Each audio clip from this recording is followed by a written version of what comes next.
tout se passe comme si les deux sujets, et le contribuable en particulier, obéissaient à une norme sociale implicite, correspondant à un seuil d'imposition de 50%, c'est-à-dire un partage égalitaire entre les deux sujets, bien que, je vous le fais remarquer, seul un des sujets travaille. Donc le sujet qui travaille accepte de partager son gain avec le sujet qui ne travaille pas. Il fait donc preuve d'une certaine solidarité. Mais au-delà, cette solidarité disparaît parce que, mais elle disparaît, comme vous le voyez, elle ne disparaît pas lorsque l'imposition a été fixée de manière aléatoire par l'ordinateur, parce que l'ordinateur n'est pas responsable. Il n'a pas d'intention, de mauvaise intention, alors que le percepteur en chair et en os, lui, en a. Il est clair qu'il cherche à exploiter le contribuable à son profit, sans contrepartie. Tous les ingrédients qui se retrouvaient précisément dans la contestation, voire dans la révolte fiscale.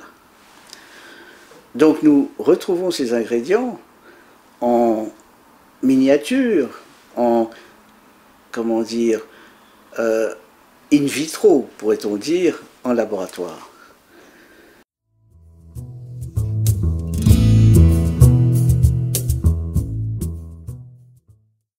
La réaction du contribuable à une variation du taux d'imposition, à la hausse comme à la baisse, n'est pas symétrique. Autant le contribuable punit-il le percepteur indélicat qui a enfreint la norme sociale d'imposition juste en travaillant moins, et il peut même aller, lorsque l'effort qui lui est demandé devient trop lourd, intolérable, trop douloureux, il peut même aller jusqu'à cesser tout travail dans l'expérience. Et on observe que 45% de nos contribuables lourdement imposés ont tout simplement arrêté de travailler. Mais, au contraire, le contribuable à qui l'on fait un cadeau, en abaissant le taux bien en deçà de 50%, disons à 28%, voire même à 12% dans notre expérience, ne récompense pas le percepteur trop gentil. Il ne s'agit pas, si vous voulez, d'une simple réciprocité, un échange de bonnes manières. Vous avez été gentil avec moi, je vous remercie, en travaillant plus. Non, il s'agit tout simplement du respect d'une norme sociale, implicite.